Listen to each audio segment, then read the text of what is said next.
Hey everyone, it's Ben Hardy here, and in today's video we're going to be comparing a 2022 Honda Civic to a 2022 Honda Accord. Now, I don't exactly have the most comparable packages for this comparison, so I took 4 different videos that I filmed, 2 on the Accord and 2 on the Civic, and I basically am combining the footage from these 4 different reviews to give you guys the best possible comparison that I can manage, so hopefully it works. Anyways, a huge shout out and thank you to the Stockton 12 Honda for originally providing me with these cars. I'm going to include a link to their inventory in the description down below. And then on a side note, if you want to save time, money the next time you purchase a car, link to my car buying guide in the description down below. Let's get into the video.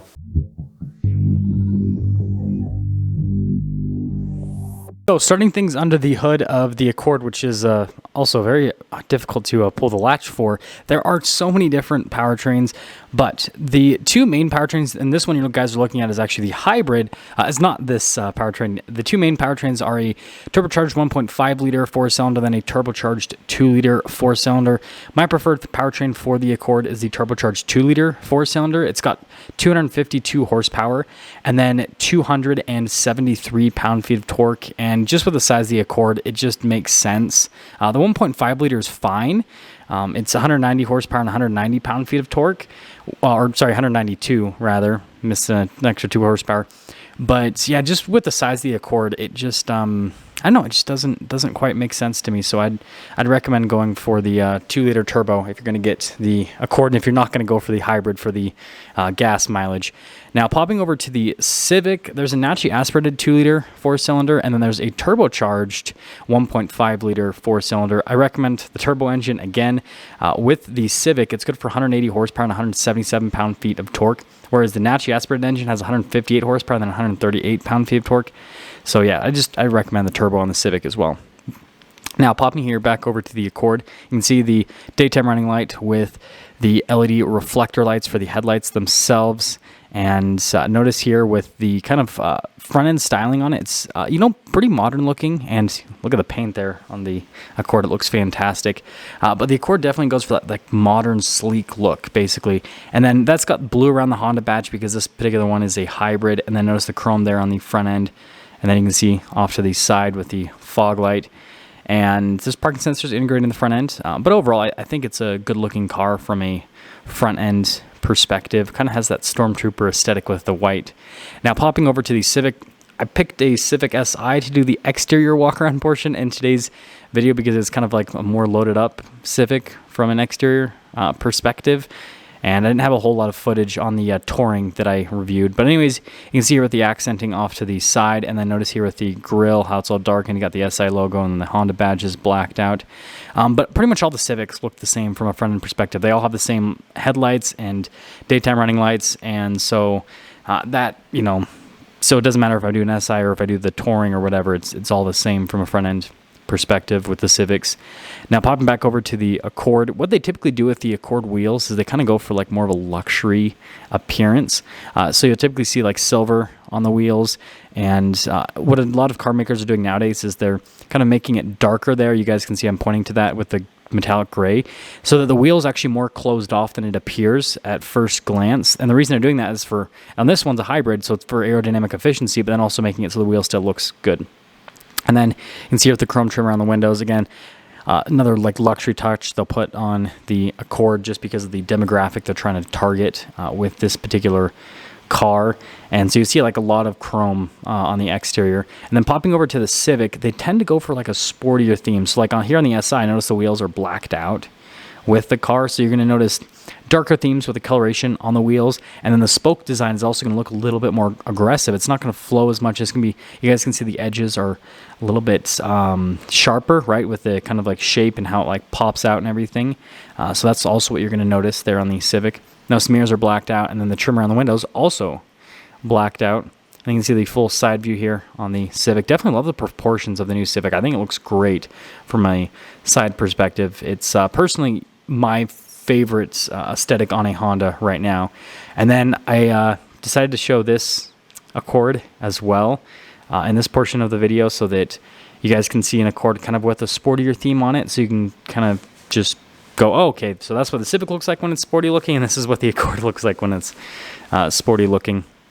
But I know it still has chrome badges, even though it's got a lot of blacked out elements. And overall, I mean, it looks great with this package on it. And so you can make sporty work with the Accord, but notice still there's lots of silver, lots of chrome on the car. And so that's something that doesn't really change with the Accord when you basically go for a sportier package on it.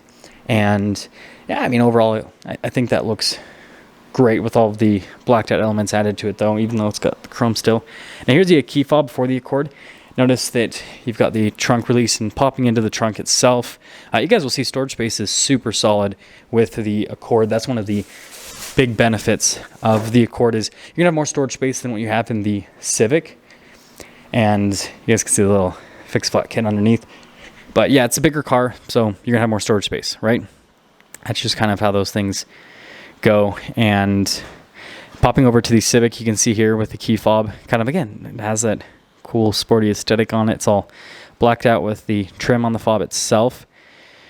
And in terms of storage space, like I said, it's a little bit less than the Accord because it's a smaller car, but you can still fit a ton of stuff in it. And I think that from a practical use perspective, I think that the Civic's going to have more than enough storage space for most people. So I definitely don't think that's going to be an issue when you're going from a storage space perspective.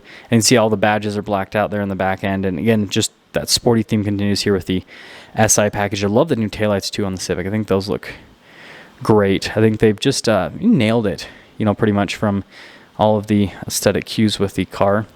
Now popping here into the Accord, again, you'll notice the luxury theme continues with the wood trim and then the silver, and then notice the padding there on the door, and then with the seats as well. And so they kind of just carry that all into the interior. And it looks great. Definitely looks great. And in terms of space there for the rear, the Accord definitely has a little bit more than the Civic in terms of rear seat space. So that's another benefit of the Accord is, again, you have more storage space, but then you also have more rear seat space. So if you're going to have rear passengers all the time, especially adults, then the Accord's going to just be a little bit more practical from that perspective. And this is where I pop over and use the footage of the loaded up Civic. So you can see like a luxury package on the Civic rather than just a sporty package.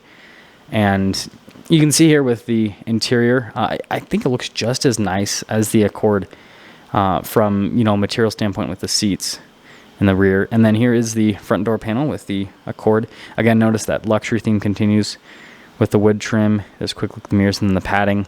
And then notice the controls, like the finish on them. And then the mirror adjustment, and then you can see there for the memory seats. And then here is the front seat. So covered up in plastic covering, of course, but you can see all the padding on it. That's really, nice. And then you've got the adjustments on the side of the seat, and then pedal layout. You've got the hood latch release, parking sensors. That's for the safety tech, and then the stability control. And the steering wheel is manually adjustable. It'd be cool if it was power adjustable. And then again, here is the Civic Touring. And you can see just, how upscale they make the more loaded up Civic packages appear. Seats are really nice looking. And you can see the pedal layout, though, and all that stuff is like the same in terms of the appearance. Of course, they got the nice vacuumed lines for the carpet. But I notice the buttons are in the same place, too, which is another big plus. And you can see the whole setup just with the padding and the design and everything. It definitely looks like a full-blown luxury car from an interior perspective. And then here's the seats of the SI. So if you want like a sportier looking interior of the Civic, then that's what the SI gives you. And then got the pedal layout down below. And then you can see you've got the stability control, and that's for the safety tech. Steering wheel is manually adjustable, and then you can see here at the vent. And yeah, I mean, super solid with that. Now, popping back into the Accord. So you can see cool animation there with the gauge cluster. Now here's the steering wheel. Again, notice towards the luxury theme, so you've got the nice padding and the stitching. And then this does have steering assistance and cruise control. And it's adaptive cruise control if you guys are wondering on that. And so, basically drives itself. And you got the paddles there on the back of the steering wheel. And then the rest of your practical controls for, the volume controls and the home screen button and the voice command controls and all that that's on normal cars. And then turn signal light stock and then windshield wiper stock. And going from that to the gauge cluster, you can see it's a pretty cool looking gauge cluster. So that side's like a screen, and then the other side's like it's lit up, but it's like a analog gauge. So it's kind of like a mix between both of them. It's different, and you can see the line there in the image. It's cool to see the difference. But this is, again, the hybrid, so this isn't what it's going to look like with a regular cord. So like replace that with like RPMs basically in a regular cord, because that has the, again, and that's what most hybrids do, right? They'll just take the RPM gauge and they'll replace that with something that shows whether you're charging or you're in the power of the hybrid system. So, pretty standard stuff in the car industry at this point, but I think gauge cluster looks great. Infotainment system is easy to use. Response time with it is solid as well. And yeah, I mean, I don't have any, I don't really have anything bad to say about it. It's got nice, buttons there on the sides to give you shortcuts to things. And, it's straightforward. You guys can see with everything, it's straightforward. So I think that I think they've done a good job with the system itself. And then down below, you can see the vents there, and then notice the wood trim again to go for the luxury theme. And then you can see here with the climate controls and then heated seats there for the front, which is definitely a nice thing to have. And then you can see with the storage space there under that little cubby. And then notice the gear selector, it's a bunch of buttons, and got your econ mode. And then you've got the sport mode as well. It's kind of cool that it illuminates there in the gauge cluster. But going back to the buttons, that's kind of another luxury car thing, is having buttons instead of like a gear selector, because it's more luxurious to press a button than have to shift a gear selector with your hand. And you see the trait slides back and forth, and storage space in the console is great. And then notice the glove box, and again you can see that wood trim continues across the dash. Got the sunglass holder there at the top, and then this one does have a sunroof. Again, sunroof's another luxury car item.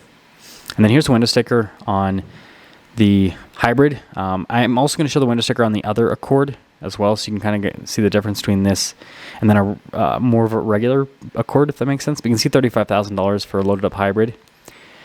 And then here's a window sticker for that other Accord that we showed. This one has the 1.5 liter, not the 2 liter. Like I said, I recommend getting the 2 liter. If you get the 2 liter, it's going to be a little bit more expensive, but I think it's worth it. Like I said, from a power perspective, yeah, fuel economy is technically going to be a little bit less, but I'd take the slightly worse fuel economy and have the extra power in a car this big. $30,000 for that, so it's not bad, right? But popping back over to the Civic, notice that gauge cluster looks pretty similar, right? So here's the steering wheel. Notice, pretty similar in terms of like material standpoint. Just, we've got red stitching to kind of go with the sportier theme. But notice it still has the steering assistance, and still has the adaptive cruise control, and then volume controls, all that. And then you still have the stalks there. So that's all the same, right? Steering wheel looks a little bit different though from a design standpoint. But this gauge cluster's right, same theme, where you've got the analog gauge for the speed on the one side, and then you've got the RPMs on the other side. So that's pretty much a carryover with that. So it's cool to see that they've done that with the Civic and the Accord to kind of make it so that people, if they're going from car to car on the brand, then they can feel like they're in a familiar vehicle. But notice the different drive modes, including the individual. So it's either your normal, your sport, or you're setting it up yourself. And then infotainment system. You can see with backup camera resolution, that's actually really solid. And there's a little zoom function there with the camera. But notice response time on the screen is great. And then there's some shortcut buttons there on the side, and it works with my gloves, so that's a big positive. If the screen works with my gloves, then that's always it's always a good sign. But yeah, having the shortcut buttons helps out quite a bit, so that if you get lost throughout a certain screen or whatever, you can just be like, boom, back to the main menu that you're at. I love the vents on the new Civic. The design on it just looks so cool. And this definitely, the dash on the Civic kind of looks a little bit nicer than the Accord in my personal opinion. And then you can see the climate control down below. And you got like your charging area down below that. And a little bit of storage space. And then you can see here with the drive mode select. And then you got the parking brake and then the shifter for the manual transmission. And we all know that Honda makes great manual transmissions. And that's a point that I'm going to get into at the end of today's video. But you can also get a CVT automatic with the Civics, just like the Accord. And then notice here with the sunroof again. So it's got that luxury theme. And here's a window sticker on the SI. I'll also show you guys a window sticker on the Touring, so you guys can see prices on multiple packages. And notice that Honda makes most things standard. There's not a lot of options that you can add into the packages. And then here is the window sticker on that Touring with the 1.5 liter turbo. And this is the thing that's interesting is, again, everything's pretty much standard. So like that's awesome that Honda does that with their packages. But what you'll notice from a price point perspective is this is very close, if it'll go into frame, very close in price to that Accord with the 1.5 liter turbo. That one was just over $30,000. This one's just under $30,000. And so they're very close in price, right? And so that's, we'll get into summing things up. So first off, right, if you want a bigger, more spacious car, Accord. Okay. Now, if you want a more exciting driving experience, then the Civic's going to give that to you. It's lighter weight, and with the manual transmission that you can get with the car, it feels amazing. And you can get it in the SI package, right? That is the sportier package. And so, yeah, just with everything together, it's just a sportier driving car. So if you want a sportier experience, then the Civic's going to give that to you. From an interior perspective, I like both the interiors. I think the Civic has some nicer elements. It was redesigned, for the 22 model year, and so it kind of makes sense that it has a slightly nicer appearing interior. And then from a price point perspective, that's where things get kind of dicey, because again, if you get a loaded up Civic and a relatively loaded up Accord with similar options, they're like the same price pretty much. The Civic's still a little bit less expensive. And so I'd say if you're going to get a luxury package on the Civic, just get an Accord. That's my personal opinion. But if you're getting a sporty package, right, you're going to have a more exciting driving experience with the Civic than you are with the Accord. Even though the Accord, with the higher up powertrain has more power and more torque, just the bigger size and the transmission, it's not going to be as exciting as a manual transmission Civic with the turbo. And so if you can get an SI or just a 1.5 liter, the regular 1.5 liter Civic with the manual transmission, that's not the SI, like a hatchback with the manual, that's the Civic to go for, in my personal opinion. So it just depends on what you're basically looking for, sporty versus luxury. Let me know which one you guys would pick.